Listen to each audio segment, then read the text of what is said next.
사도 바울이 목회하던 안디옥 교회에 큰 혼란이 생겼습니다. 재미있게 목회 잘하고 있었는데 어느 날 예루살렘으로부터 내려온 정말 많지도 않은 몇 명의 유대인들이 문제였습니다. 이 사람들이 하는 이야기가 할례를 받지 않으면 너희들이 아무리 신앙생활을 열심히 하여도 구원받을 수 없다고, 할례가 구원의 전제 조건이라고 이렇게 이야기를 하였습니다. 사도 바울은 몇 차례에 걸쳐서 이 사람들과 심한 격론을 벌였습니다. 사도 바울의 이야기는 이런 거죠. 십자가 달리신 예수님, 그 예수님을 믿으면 누구나 믿음으로 구원을 받을 수 있다라고 이야기를 하는데, 이러한 이야기를 듣는 이 몇몇의 어떤 유대인들은 뭐라고 이야기를 하냐면, 아니다, 저건 사도 바울이 사기꾼인 거다, 아무것도 모르는 거다, 오직 율법, 할례를 행하여야만 그래야 구원을 받을 수 있다라고 이야기를 하는 겁니다. 이 어떤 유대인들은 단적으로 이야기를 하면 이 사람들은 영적인 사기꾼들입니다. 영적인 살인자입니다. 왜냐하면 이미 구원받은 사람들을, 그 사람들을 흔들어 구원의 반열에서 끌어내리니까 이 사람들은 결국엔 영적 살인자밖에 될 수가 없는 겁니다. 목사에게 주어진 가장 중요한 책무는 양을 지키는 겁니다. 교회 성도들을 지키는 겁니다. 교회 성도들을 지킨다라고 하는 이야기는 거짓 교리로부터 지키는 겁니다. 요한복음 21장에 예수님께서 베드로에게 말씀하시잖아요. 내 양을 먹여라, 내 양을 치라. 그거는 이리로부터 양을 지키라고 하는 뜻입니다. 당연히 거짓 교리라고 하는 것이 분명하다고 한다면 사도 바울은 그 거짓 교리로부터, 거짓된 사람들로서부터 교회를 지켜야만 합니다. 만약에 그렇게 하지 못한다고 한다면 그것은 목회자의 직무 유기가 되어지는 겁니다. 옳은 것을 옳다 이야기를 하고 그른 것은 그르다 말할 수 있어야만 합니다. 어떤 사람들과 사도 바울과의 대립은 점점 심해져 갔습니다. 이대로 가다가는 교회가 흔적도 없이 사라질 것만 같습니다. 이 문제를 해결하기 위해서 안디옥 교회는 어떻게 했다고요? 대표단을 꾸려서 예루살렘 교회로 보내기로 했습니다. 이 문제에 대한 판단을 받아오자고 하는 거죠. 어떤 유대인들 도무지 말로 해서는 이 사람들을 진정시킬 수가 없는데, 오직 예루살렘 교회에서 사도들이 문제를 이것이 정답이다라고 판결을 해주면 그제서야 어떤 유대인들을 잠재울 수 있다라고 하는 것이죠. 이것이 사도 바울 입장에서는 굉장히 자존심이 상하는 문제입니다. 왜냐하면 어떤 사람들이라고 하는 말은 잠깐 들린 거잖아요. 나는 안디옥 교회 담임 목사로 목회하는 사람이고, 어떤 유대인들은 잠깐 들렸다가 또 금방 갈 사람들이란 말이에요. 계속해서 머물 사람도 아니고. 그런데 어떻게 내가 목회를 해서 내가 전했던 말씀으로 양육되어졌는데 이 사람들이 잠깐 들린 어떤 유대인들 때문에 이렇게 믿음이, 교회 존립이 흔들릴 수 있을까? 이건 정말 굉장히 사도 바울로서는 자존심 상하는 문제인 겁니다. 내가 전한 복음인데 신뢰하지 않고 저 설교 좀 이상한데? 이것처럼 목사의, 담임 목회자의 권위를 흔드는 일이 세상에 어디 있겠습니까? 사도 바울이 돈을 착복을 했나? 그거 아니잖아요. 사도 바울이 그렇다고 성도들을 사랑하지 않았는가? 그것도 아니잖아요. 사도 바울이 성실하게 목회하지 않았는가? 그거 아니잖아요. 지혜가 부족한가? 그것도 아니잖아요. 사도 바울이 하나님의 사람이 아니던가? 그거 아니잖아요. 사도 바울이 한 번도 이제껏 거짓된 모습을 보인 적이 없는데 어떻게 어떤 유대인들이 잠깐 들려서 한두 번 할례가 구원의 전제 조건이다 라고 하는 이야기를 했다고 해서 사도 바울, 저 사람의 사도성을, 저 사람이 사도라고 하는 사실을 우리가 믿어도 돼? 저 사람이 매주 하는 저 설교를 우리가 믿어도 돼? 이렇게까지 이야기가 발전이 되어지는지 정말 이건 사도 바울로서는 자존심 상하는 문제입니다. 물론 안디옥 교회는 그렇게 이야기를 하겠죠. 사도 바울 우리 존경하고 사랑합니다 라고 이야기를 하겠죠. 근데 어떤 유대인들 때문에 생긴 가장 중요한 문제는 이런 거예요. 하나는 할례가 구원의 전제 조건이다 라고 이야기를 하면서부터 시작되어진 거죠. 사도 바울은 자기가 사도라고 이야기를 하는데, 그런데 예수님께서 사도로 정했던 제자들 12명 그 안에는 사도 바울이 포함이 안 되잖아. 그렇다고 한다면 저 사람 과연 사도라고 해도 돼? 진짜 12명의 사도에 포함이 안 됐다라고 한다면 저 사람이 전하는 메시지, 우리가 그 복음을 다 믿어도 되는 거야? 이렇게 꼬리에 꼬리를 물고 사도 바울에 대해서 의심을 하고 사도 바울이 전한 복음에 대해서 의심을 하기 시작을 하는 겁니다. 사도 바울의 권위가, 사도 바울이라고 하는 사람의 자존심이 완전히 다 뭉개지고 있는 순간인 거죠. 그래서 어떻게 했다고요? 함께 읽습니다. 그들이 교회의 전송을 받고 베니게와 사마리아로 다니며 이방인들이 주께 돌아온 일을 말하여 형제들을 다 크게 기쁘게 하더라.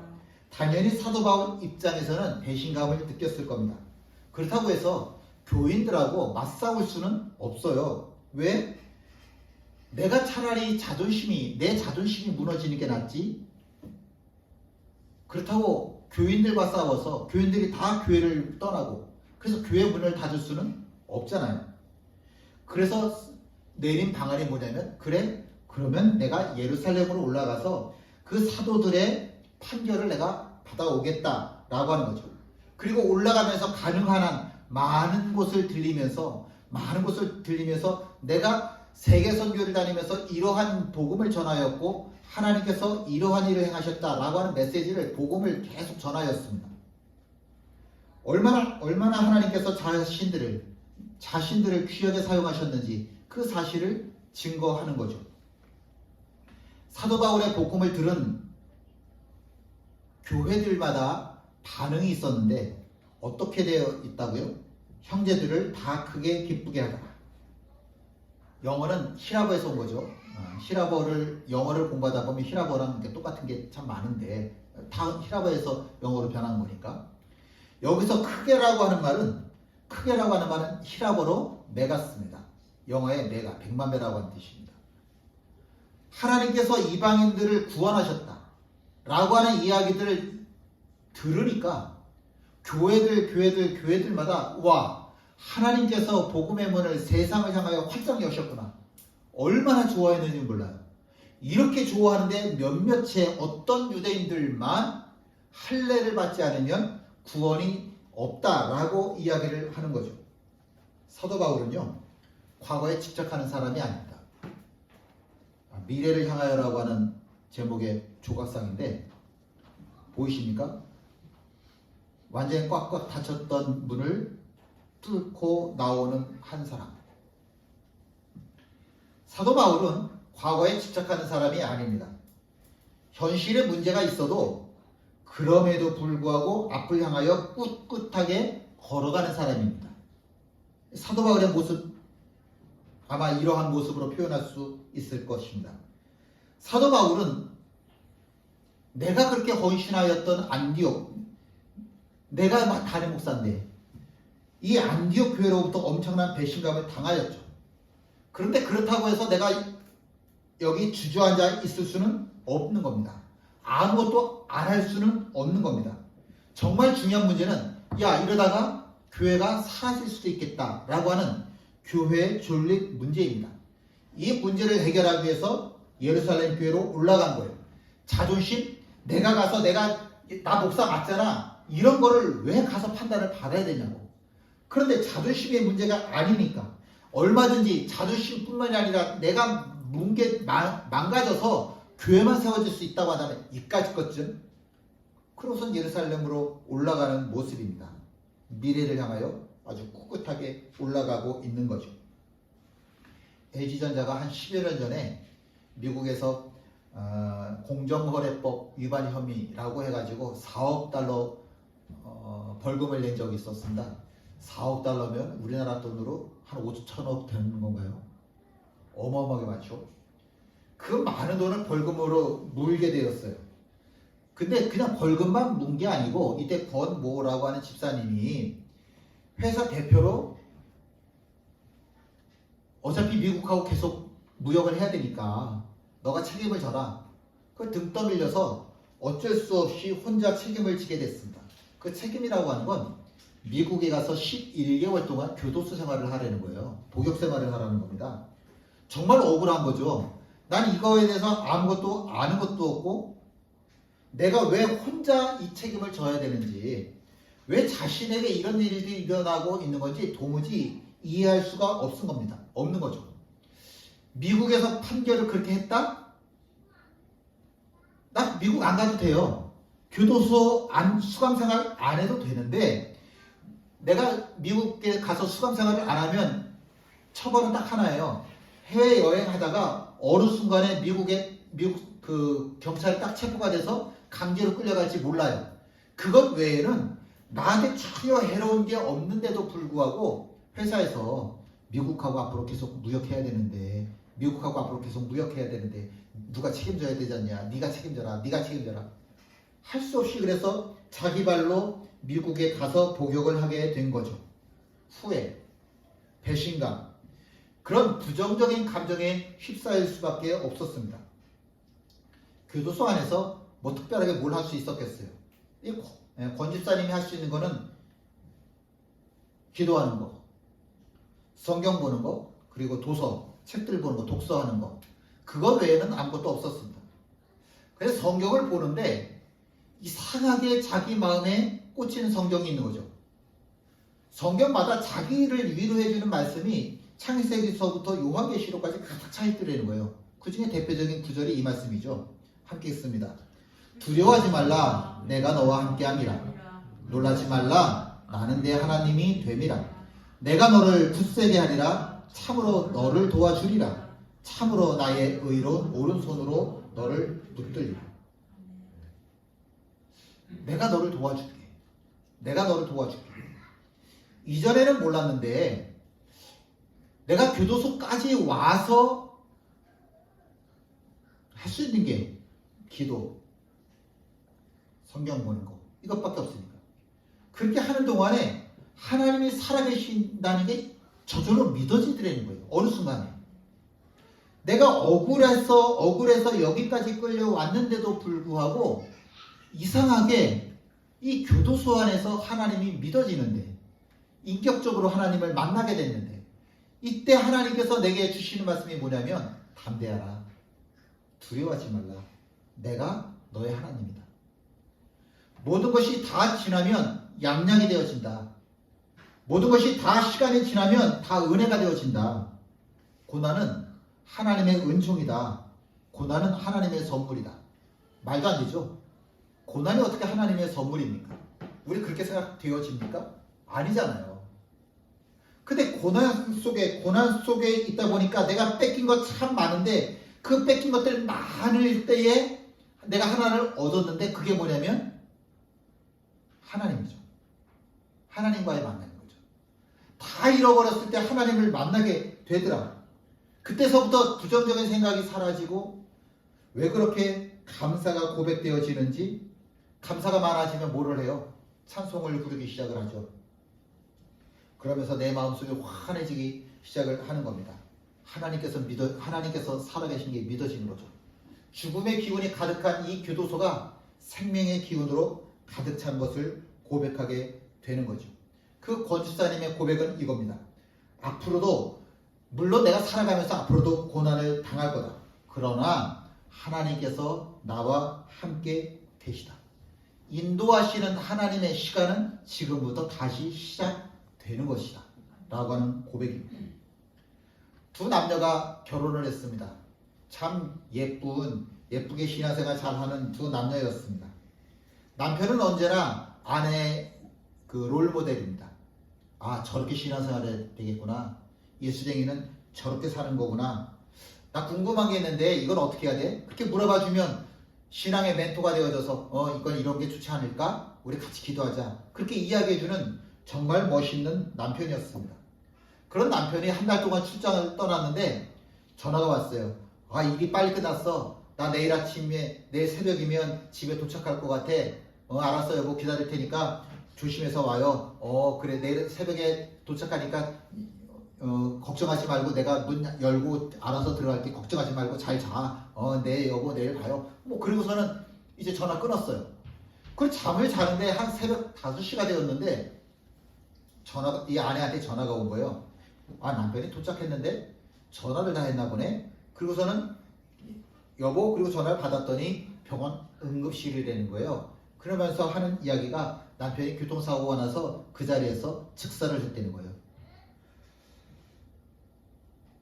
참 아름다운 가정인데, 신앙적으로도 모델이 되는 가정인데, 그래서 내가 생각할 때 우리 가정을 위해서는 감사의 기도밖에 없었고, 다른 사람들도 우리 가정을 보면 참 부러워하던 그런 가정이었는데, 왜 지금 내가 기도한 것과는, 내가 기도하던 것과는 너무나도 다른 이런 결과가 일어난 걸까?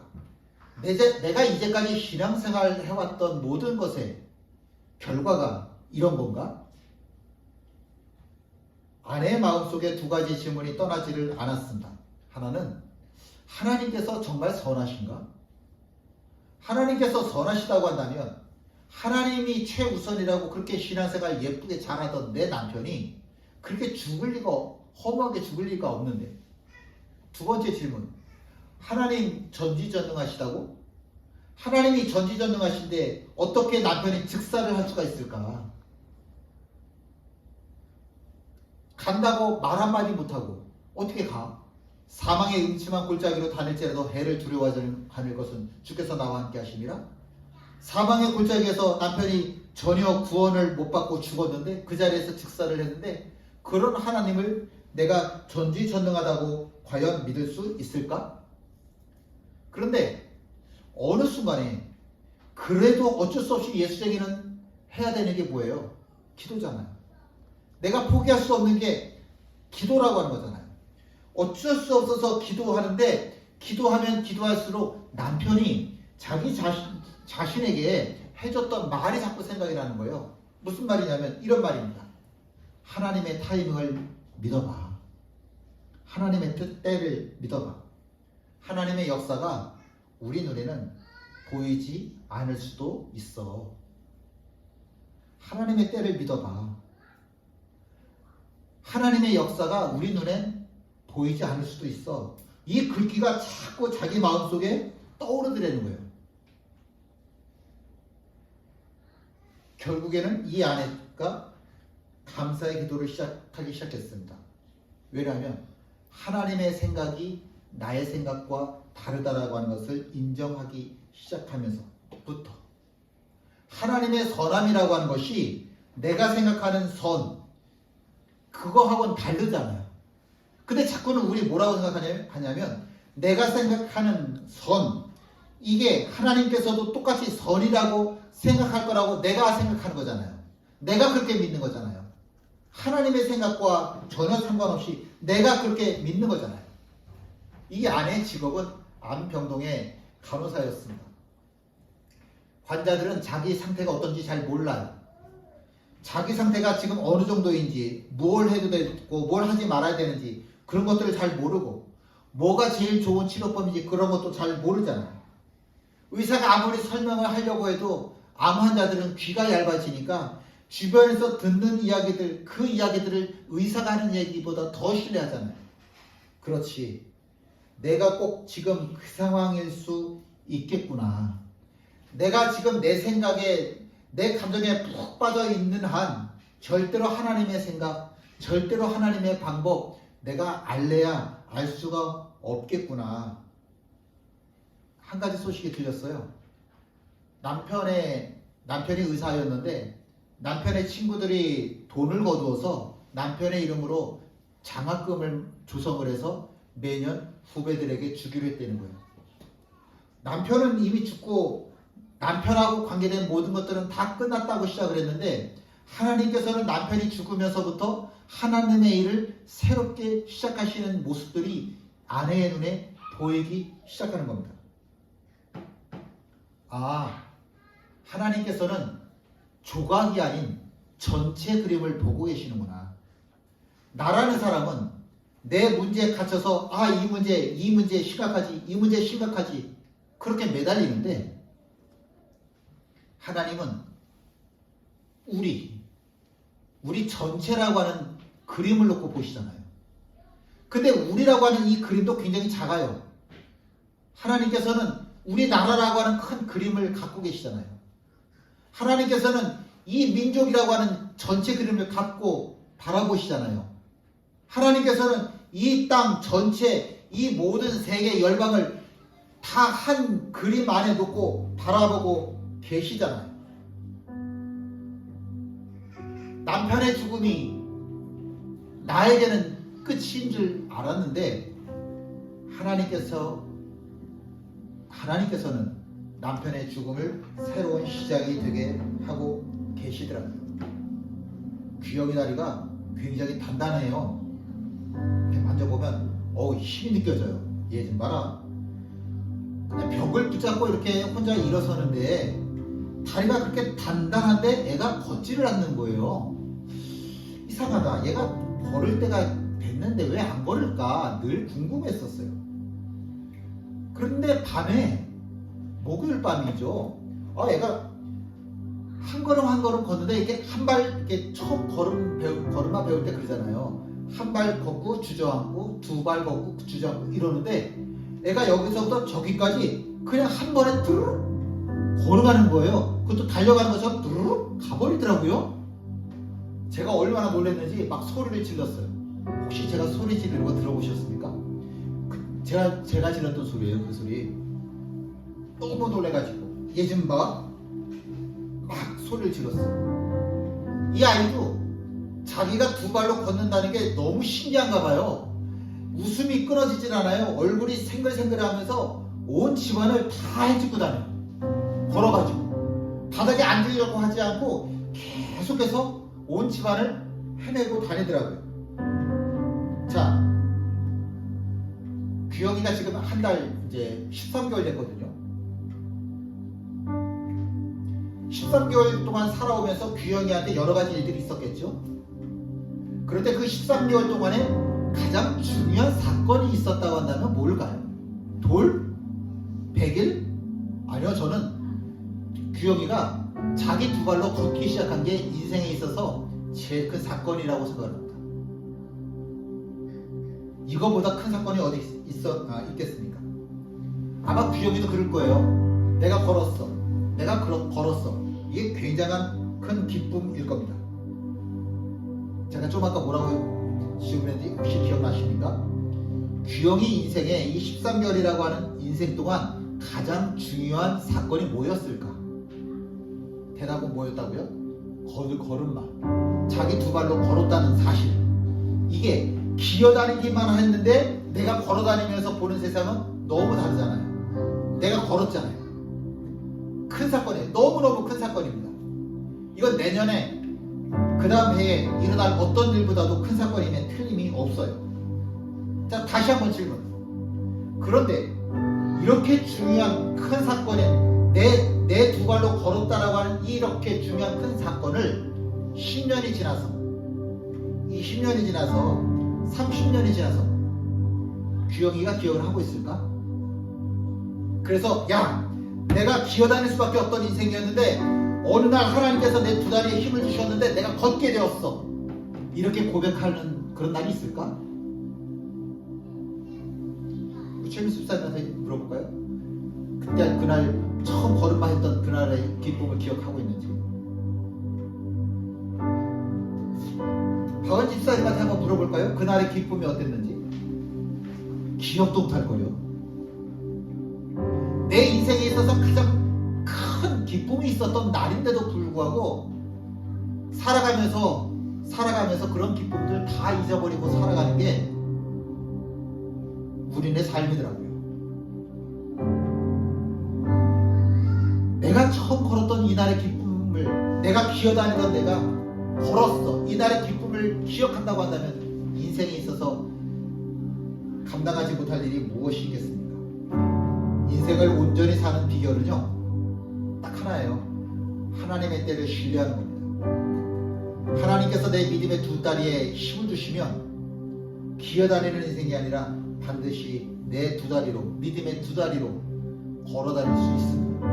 어떠한 가운데서도 걸어 다닐 수 있습니다. 물론 우리 눈에는 하나님의 역사가 보이지 않을 수도 있습니다. 그러나 내가 하나님을 신뢰하면 보이지 않는 그곳에서 하나님께서는 하나님의 퍼즐을, 조각을 하나씩 지금 맞춰가고 계시다고 하는 사실입니다. 내 성에는 안 찰 수 있어요. 그러나 하나님은 조각이 아닌 전체 그림을 보십니다. 내 인생의 지금을 보시는 하나님이 아니라 내 인생 전체를 놓고 하나님께서 보고 계시는데, 지금은 너가 울어야 될 때야. 너가 엎드려야 될 때야. 지금은 아파야 될 때야. 그러나 지금은 너가 치유받을 때야. 지금은 너가 일어서야 될 때야. 지금은 너가 힘을 나타낼 때야. 하나님은 당신의 계획을 지금 차근차근 실행해 나가고 계십니다. 하나님께서는 외롭게 미국에서 혼자 목욕하던 그 권집사님에게도 함께 하셨습니다. 하나님께서는 사랑하는 배우자를 잃고 고통 속에 빠져있는 그 아내에게도 함께 해주셨습니다. 그 하나님께서 우리와 함께 계십니다. 살아계신 그 하나님의 때를 지금 이루어가고 계십니다. 오늘은 추수감사절입니다. 기억하십시오. 내가 심지 않은 것은 거둘 수가 없습니다. 내가 심은 것만 거둘 수 있는데, 오늘 왜 나한테 이런 열매가 없어? 그건 내가 심지 않았기 때문에 그렇습니다. 매년 들리는 소리가 이런 거잖아요. 올해 비가 너무 많이 와서 농사 망쳤어. 올해 태풍 때문에 농사 망쳤어. 그런데 농사 망치는 해가 없더라고요. 언제나 풍년이더라고요. 우리 인생에 비를 만날 때도 있고 바람을 만날 때도 있는데, 뜨거운 태양을 만날 때도 있는데, 확실한 것은 하나님께서 우리 모두의 삶을 아름답게 풍성한 열매로 가득 채워 주실 거라고 하는 사실입니다. 하나님은 지금 내가 보이지 않지만, 내 눈에 보이지는 않지만 하나님의 일을 잘 이루어 나가고 계십니다.